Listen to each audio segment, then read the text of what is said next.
PCOM Perspectives. I'm your host, Dr. Jay Feldstein, and today I'm joined by Dr. Brian DeHaven, the Chief Program Director of PCOM's Biomedical Sciences program.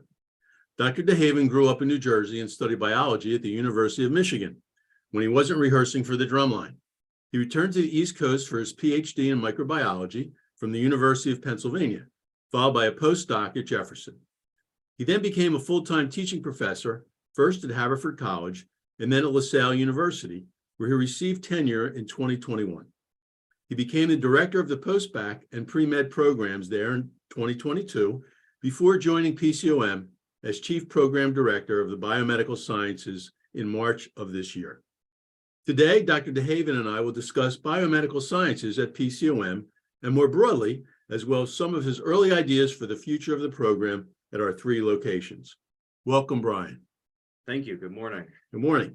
So I have a couple of questions for you, Brian. Sure. The first one is, what do you consider to be the biggest area of opportunity for the biomedical sciences program? Thanks for that question. Also, thank you for having me. I've been on a few of these in the past few years, but this is the first one that has not been about a weird viral outbreak that has popped up. So that is great news, and I hope we can continue that. When I was looking at the biomedical sciences program and the curriculum, I immediately was struck by how well set up things were, especially the foundation year, and the idea that everybody takes the same classes for their first year. Some go off to med school, some stay for a second year with different concentrations. And that, I think, is really important in terms of dealing with students' curiosity. One of my biggest problems with academia is we don't handle students changing their mind well. We treat it like something that needs to be dealt with or punished even. But the way the program is set up here, there's a lot of cool things we can do with that, and students can figure out what they want to do and go off and immediately do it and not feel like they've fallen behind. Okay. Can you talk about the one-year master's program and how it benefits students? Sure. So some students come here, do really, really well, and know that they want to go to med school right away. And for those students, the strongest ones, the one-year master's program is accelerated. They take a few extra classes towards the end of their time here, and they get their master's in just over half the time. And that has been a huge success. We offer it at one of our campuses in South Georgia right now. And we're actually looking into how we can start to offer that in the near future at the other 2 campuses. I think it is a really attractive option for some of the students that are in this program. What changes do you have in mind for the program within the next few years? Thanks. So what I like to do is really expand on the second year programming in particular. Right now, almost everything is based off of this idea where people come in and they think they're going to be doctors. A lot of them are going to be doctors.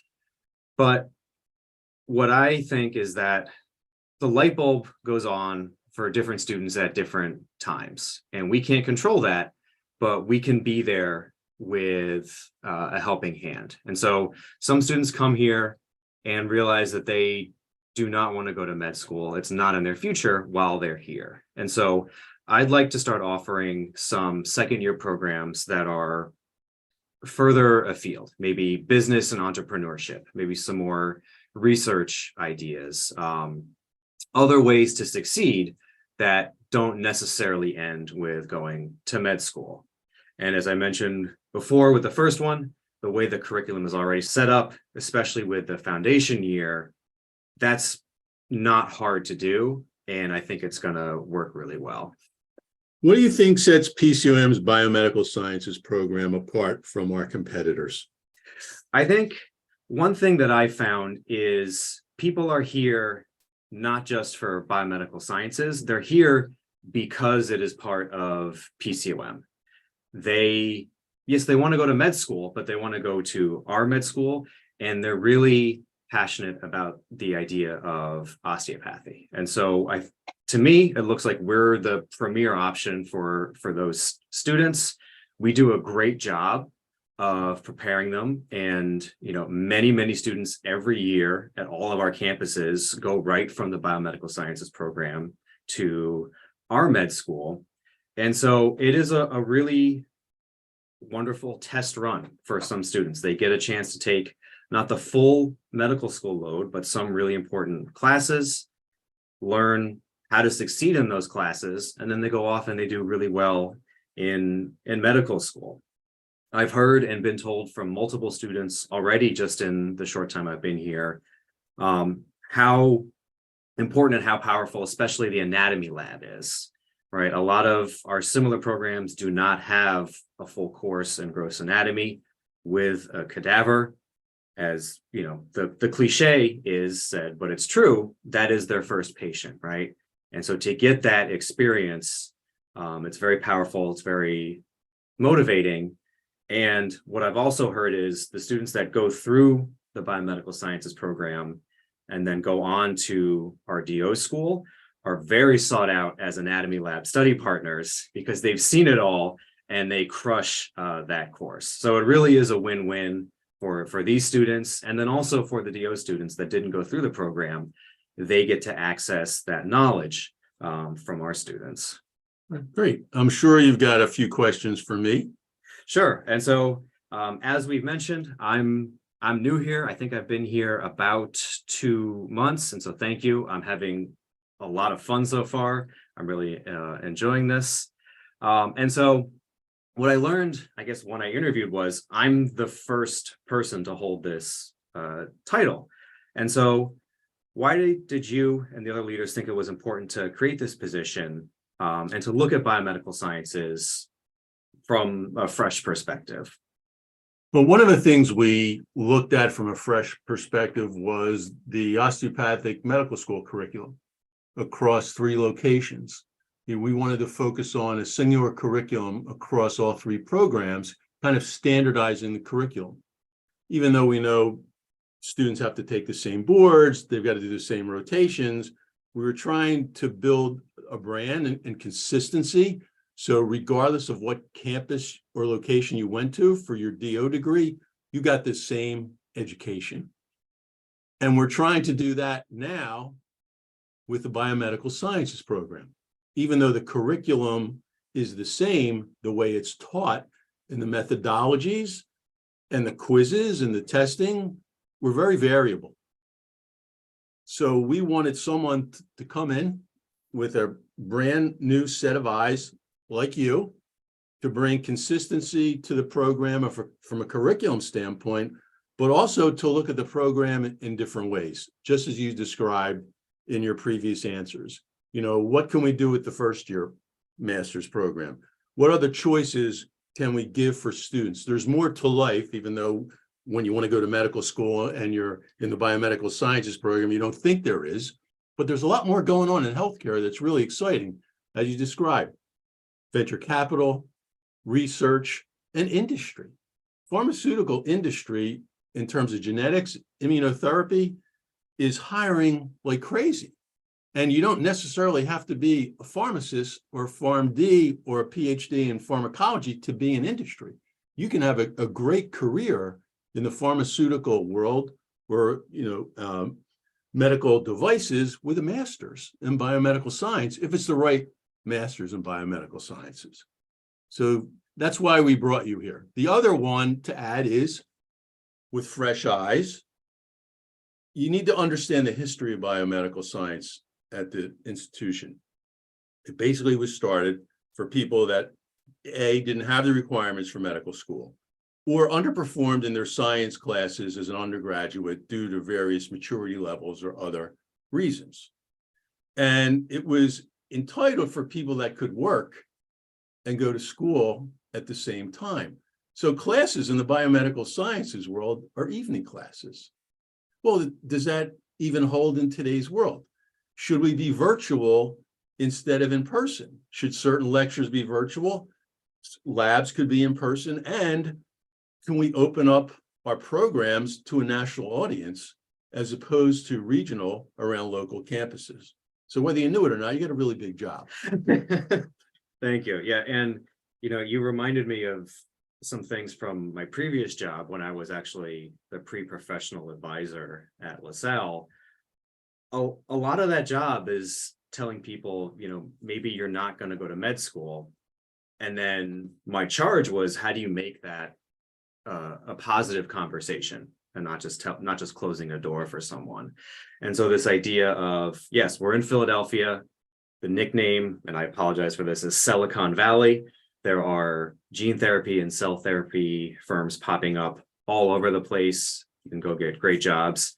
I have multiple people from my first group of students at LaSalle that graduated, were pre-med, went to, quote, take a job for a few years to gain experience, and are still there, and directors in immunotherapy and down at the Navy Yard and places like that found their passion through what they thought was just work experience for medical school. So exactly what you say, I agree with. This is a really cool place to explore these different kinds of careers that are medical and biomedical without being necessarily something you need to be a doctor for.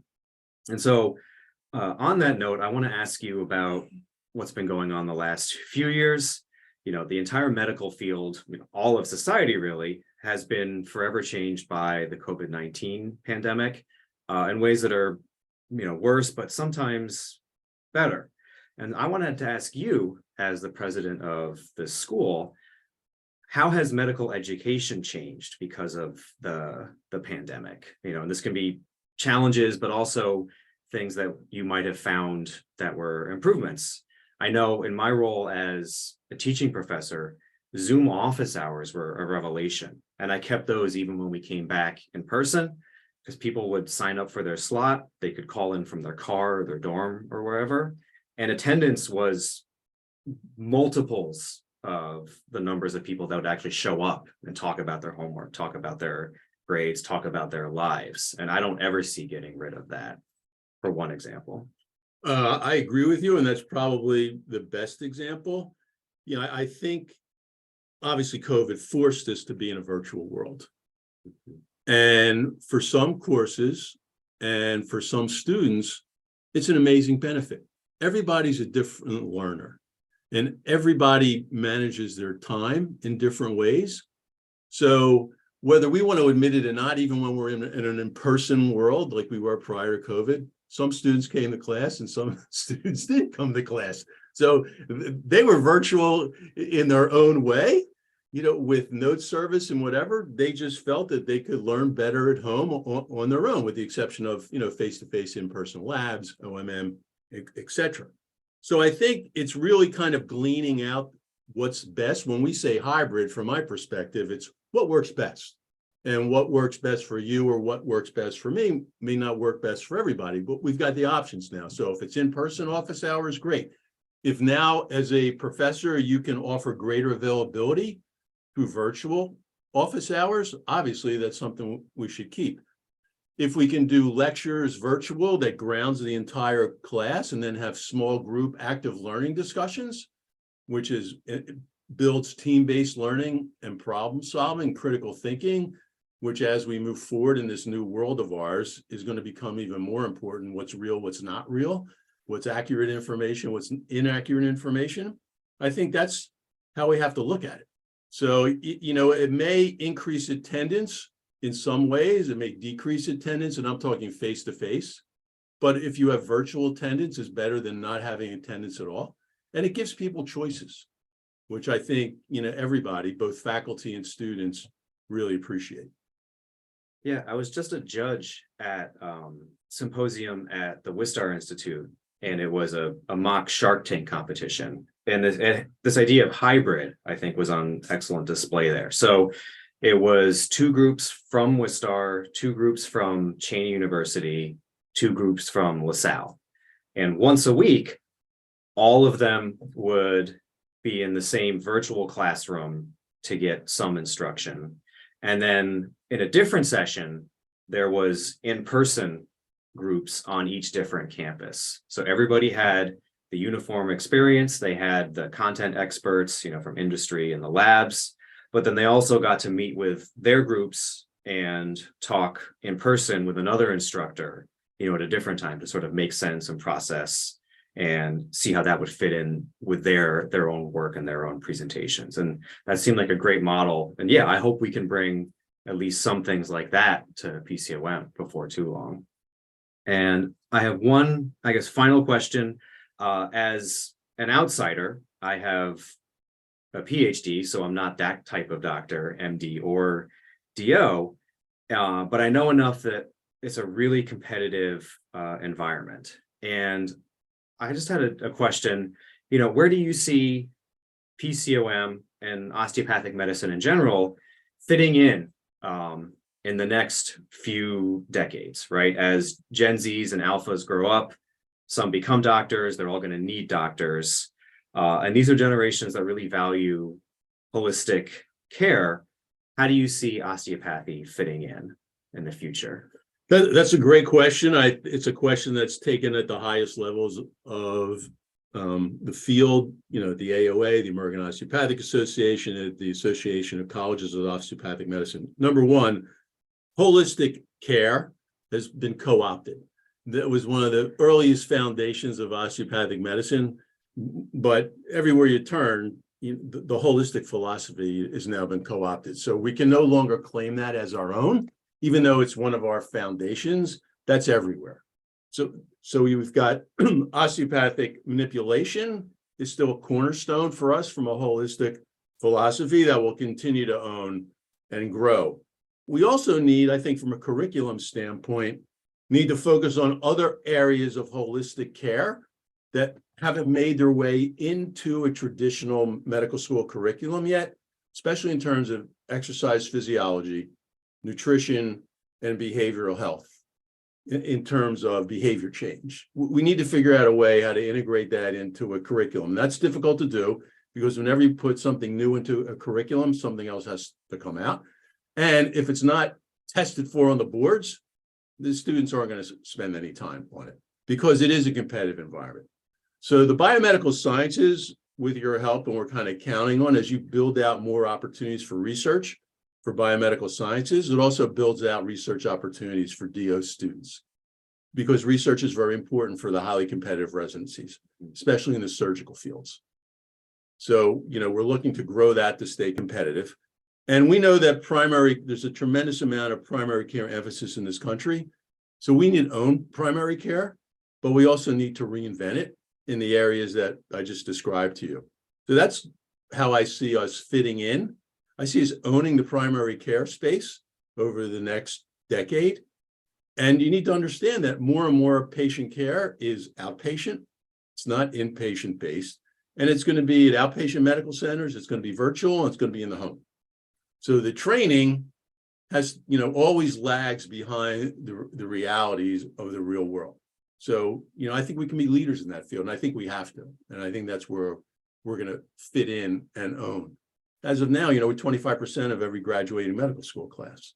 And we just have to, fight so that young physicians, if they want to deal in the primary care, great. But if they want to become surgical subspecialists and they become medical subspecialists, they have that opportunity. Because there's more and more osteopathic medical schools opening every day. And there's more and more nurse practitioner programs and more PA programs. So the primary care space is going to get very crowded very quickly. So we need to stay competitive and stay ahead of the game. Great, thank you. You're welcome. And Brian, thank you for joining us today. The Biomedical Sciences program is an important component of PCOM across all three campuses, and it needs to continually evolve in order to stay relevant and attract talented students. I'm glad to partner with you in our efforts to enhance this program and keep PCOM at the leading edge of medical education. Thanks again for being here. To listen to past episodes of this podcast, to become a subscriber, visit our SoundCloud page or find us on iTunes by searching Philadelphia College of Osteopathic Medicine. I'm Dr. Jay Feldstein, and this has been PCOM Perspectives.